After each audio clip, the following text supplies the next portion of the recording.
Assalamualaikum dan selamat sejahtera. Kembali lagi bersama saya dalam warisan Nusantara Raja Ali Haji. Pernah tak kita terfikir bagaimana seorang tokoh boleh meninggalkan karya yang berpengaruh? Jadi hari ini dalam episod 3 kita akan menyelami karya Raja Ali Haji, iaitu tokoh yang bukan sahaja mencatat sejarah tapi membentuk cara kita berfikir, berbahasa dan berbudaya. Jadi hari ini kita akan membongkar pelbagai aspek yang menarik seperti makna dan budaya yang membesarkan karya-karyanya, estetika dan bagaimana ia disebarkan melalui masyarakat. Saya tidak berseorangan, saya bersama dua orang tetamu jemputan pada hari ini. Marilah kita berkenalan dengan panel-panel kita. Assalamualaikum, hai, nama saya Fatiha. Dan saya Ifah. Jadi sebelum kita mengupas lebih banyak lagi tentang aspek-aspek yang menarik dalam karya Gurindam, boleh tak saudari ceritakan tentang fakta yang menarik tentang Gurindam 12 ini? Okey, boleh. Antara fakta menarik dalam tentang Gurindam 12 ni, antaranya Gurindam ni disiapkan dalam masa satu malam sahaja, di mana disiapkan untuk satu pertandingan di istana. Saya nak tambah sikit, selain itu juga kan karya ni merupakan karya moral yang paling pengaruh pada ketika itu di Kepulauan Riau Linda. Sampaikan kitab ni dijadikan sebagai kitab nasihat pada ketika itu. Selain itu juga kebanyakan baris yang ada dalam Gurindam ni dijadikan sebagai kata hikmah dan yang digunakan dalam bidang pendidikan. Berdasarkan Gurindam 12, apakah makna utama yang ingin disampaikan oleh Raja Ali Haji dan bagaimana makna itu membentuk akhlak dan integriti masyarakat Melayu? Baiklah, antara makna yang tersirat dan tersurat dalam Gurindam ni, yang pertama sekali, dia menekankan kepada pembinaan akhlak sebagai asas kepada kesejahteraan masyarakat. Lepas tu, Gurindam ni juga dia menjelaskan hubungan antara dosa, tanggungjawab dan akibat terhadap perbuatan tersebut. Selain itu juga dalam Gurindam ni dia menekankan tentang pengajaran, di mana pengajaran nilai dan integriti, kejujuran, pengawalan diri dan juga kepimpinan. Jadi kita sebagai masyarakat kita dapat, orang kata, dapat terapkanlah dalam kehidupan kita. Lepas tu, selain daripada ada nilai-nilai itu, Gurindam ni juga dia mengaitkan akhlak ni dengan keseimbangan rohani. So, jadi Gurindam ni membantu kita untuk lebih memahami hubungan manusia dengan Tuhan. Kita tahu bahawa Raja Ali Haji ini lahir dalam suasana Istana Riau yang berteraskan Melayu Islam.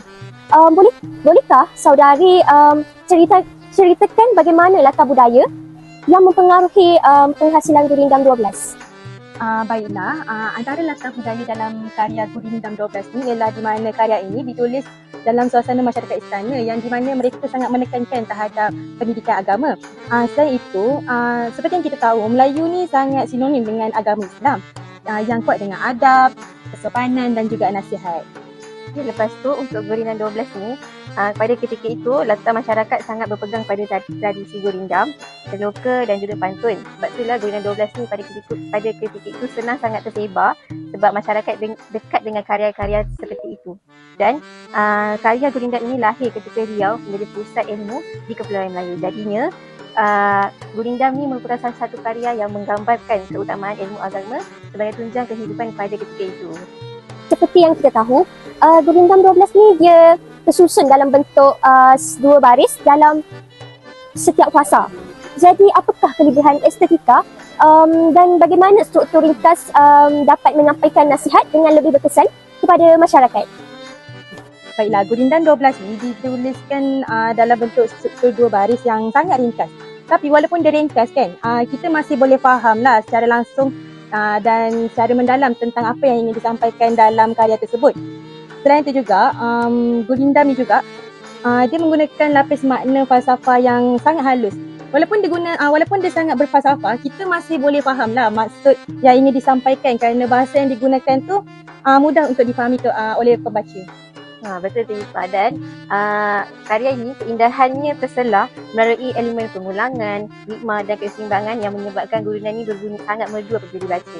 Jadi dengan hasilnya bunyi yang sangat merdu ni, setiap nasihat yang disampaikan walaupun dalam bentuk yang tegas, nasihat yang tentang kehidupan, namun masih sesuai untuk pendidikan rohani dan juga bimbingan akhlak. Selain daripada itu, bentuknya yang padat dan berirama memberikan Gurindam ini kekuatan daya ingatan. Jadi bila benda tu berirama, sedap didengar, jadi semua orang yang dengar pun senanglah untuk ingat benda tu kan, Pak. apakah perubahan yang berlaku terhadap penyebarannya pada zaman moden dan khususnya selepas ia diterbitkan dalam tulisan Rumi dan rujukan akademik. Okey, pada mulanya kan Gurindam 12 ni hanya diajarkan oleh para ulama dan guru di madrasah tradisional saja sebagai panduan rohani dan akhlak. Selain itu juga, Gurindam ni kebanyakannya digunakan dalam aktiviti keagamaan seperti pengajian, tazkirah dan pendidikan karakter dan jadinya ia menjadikan Gurindam ni sangat dekat dengan masyarakat. Ya, lepas kita masuk ke era moden, Gurindam 12 ni masih hidup melalui berbagai sekolah, seminar dan juga media digital di mana ia membantu generasi baru ni mengenal Gurindam 12 ni walaupun Gurindam 12 ni sudah lama diterbitkan kan. Dan melalui itu, ia bukan saja diterapkan melalui pendidikan tapi juga diadaptasi dalam lagu, nasyid dan juga persembahan seni budaya di mana menunjukkan Gurindam 12 ni bukanlah sekadar teks semata-mata tetapi warisan yang masih segar dalam generasi kita yang sekarang. Ya, betul. Kaedah sistematik ini memudahkan pengajaran dan pewarisan ilmu bahasa Melayu dari generasi ke generasi yang lain. Seperti yang kita tahu juga, dalam Tuhfat Al-Nafis ni, Raja Al-Haji ni dia merakamkan tentang hubungan sejarah antara keturunan Melayu dan Bugis. Jadi, apakah makna yang cuba ditekankan dalam karya sejarah ini? Baiklah, untuk karya Tuhfat Al-Nafis ni pula, dia merakamkan risa balur keturunan serta hubungan kekeluargaan antara kerabat diraja Bugis dan juga Johor yang berlaku pada ketika pemerintahan Johor Riau. Dan ia bukan sekadar cerita tau, tapi dia juga terangkan sejarah sebenar Melayu daripada Melayu Portugis tanpa unsur mitos yang berlebihan. Dan melalui catatan tu kita dapat memperlihatkan bukan saja karya sejarah semata-mata tetapi kita dapat lihatkan juga perjuangan, strategi politik dan diplomasi yang digunakan oleh kerajaan-kerajaan pada ketika itu.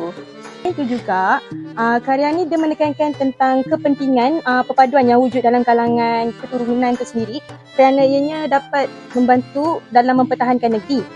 Selain itu juga, karya ini juga menjadi rujukan identiti bangsa dan warisan politik Nusantara. Karya ini juga dia adalah sedikit menceritakan tentang konflik kuasa dan perebutan tahta yang wujud dalam kerajaan-kerajaan Melayu pada zaman tersebut. Jadi selepas kita tahu makna karya sejarah itu, jadi bolehkah saya nak tahu apakah latar budaya yang mempengaruhi karya sejarah ini? Baiklah, latar budaya yang mempengaruhi penulisan karya ini ialah yang pertama, ini ditulis pada ketika masyarakat Melayu sedang melalui perubahan sosiopolitik. Dan selain itu juga, dia mempengaruhi kerajaan Johor Riau Lingga sebagai kuasa penting di rantau ini. Buku ini, karya ini bukan sahaja menceritakan tentang perubahan sosiopolitik semata-mata tetapi dia juga menunjukkan kehidupan istana yang syarat dengan adat, politik, hubungan keluarga dan peperangan yang mungkin kita tak nampak pada zaman moden pada hari ini. Dan tradisi hikayat ini pada ketika itu menjadi medium untuk mencatat sejarah lisan sama ada secara dokumentasi ataupun secara lisan yang menyebabkan kita tahu karya ini pada hari ini. Dan dalam karya ini bukan sahaja tentang politik semata-mata tapi juga menunjukkan elemen pengaruh Islam yang pada ketika itu menentukan etika pemimpin dan juga pemerintahan. Sering dengar karya Tuhfat Al-Nafis ni dia bersifat naratif dan dramatik.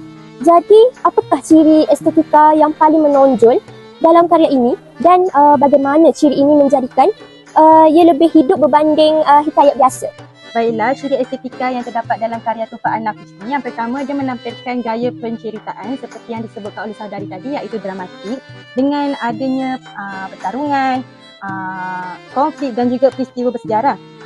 Jadi, karya ini penuh dan juga kaya dengan dialog dan narasi deskriptif yang dapat menghidupkan watak-watak yang terdapat dalam karya ini.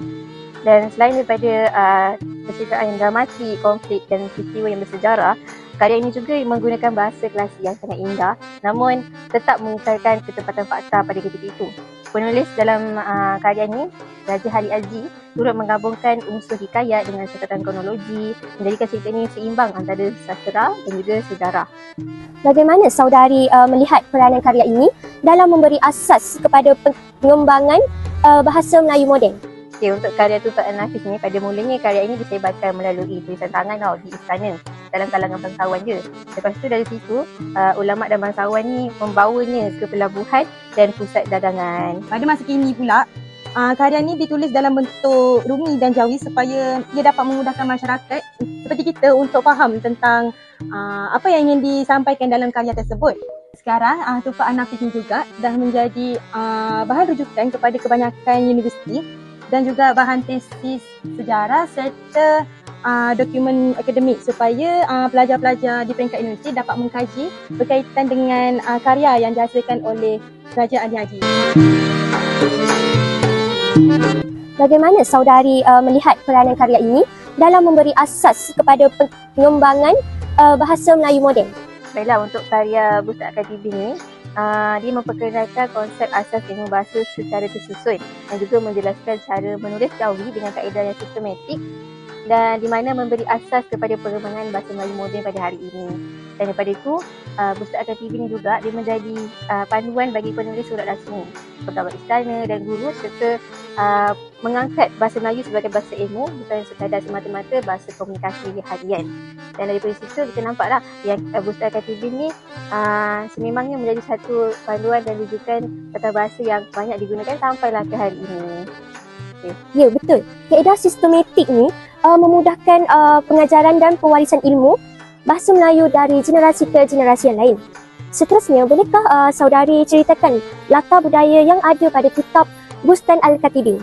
Kitab ini diterbitkan pada zaman kerajaan Johor Riau, di mana itu Riau sebagai pusat bahasa dan pentadbiran kerajaan Melayu. Dan daripada situ wujudlah keperluan untuk mendidik pembantu istana, juru tulis dan juga penulis rasmi. Pada ketika itu, budaya belajar dan mengajar adalah melalui kitab, bukan melalui sekolah formal. Jadi macam yang saudari cakap, kitab Bustan Al-Khatibin ini memberi panduan praktikal supaya mereka dapat menulis dengan tepat dan menjalankan tugas rasmi dengan baik. Jadi bagaimana susunan, bahasa ketepatan dan contoh ayat klasik ni dan pendekatan linguistik dalam Bustan Al-Khatibin ni membantu pembelajaran bahasa Melayu. Untuk kitab Ustaz Al-Khatibin ni, kitab ini disusun mengikut topik yang teratur tau. Dia bermula daripada huruf, bunyi, kata bahasa dan akhir sekali contoh. Selain itu, kitab ini juga menggunakan bahasa yang sederhana dan bersifat instruktif, di mana ianya dapat memudahkan masyarakat untuk belajar tentang tata bahasa Melayu. Di mana estetika keilmuan sangat menekankan tentang ketepatan dan bukan tentang keindahan bahasa itu sendiri. Selain itu juga, penggunaan contoh ayat klasik yang terdapat dalam karya ini juga mencerminkan zaman penulis pada ketika itu. Selain itu juga, kitab ini menampilkan pendekatan awal tentang linguistik Melayu pada zaman tersebut. Oh, begitu. Jadi, boleh tak saya nak tahu macam mana cara penyebarannya terhadap masyarakat melalui kitab ini? Mestilah boleh. Antaranya, kitab ni menjadi rujukan utama di madrasah dan pusat pendidikan agama, di mana kitab ni disalin menggunakan tangan dan diwarisi dari guru kepada murid. Lepas tu, dah lama-lama macam tu, dia diterbitkan menjadi kajian linguistik dan menjadi arti bahasa serta buku akademik. Dan kandungan dalam buku tersebut banyak dipetik dalam penyusunan tata bahasa moden yang kita gunakan pada hari ini. Wah, menariknya. Jadi, kitab Bustan Al-Khatibin ni bukan sahaja menjadi rujukan utama di madrasah, namun menjadi rujukan di pusat pendidikan agama. Dia juga digunakan untuk melatih juru tulis dan pegawai pentadbiran. Yang lebih hebat, setiap kitab ia disalin tangan dan diwariskan terus dari guru ke murid.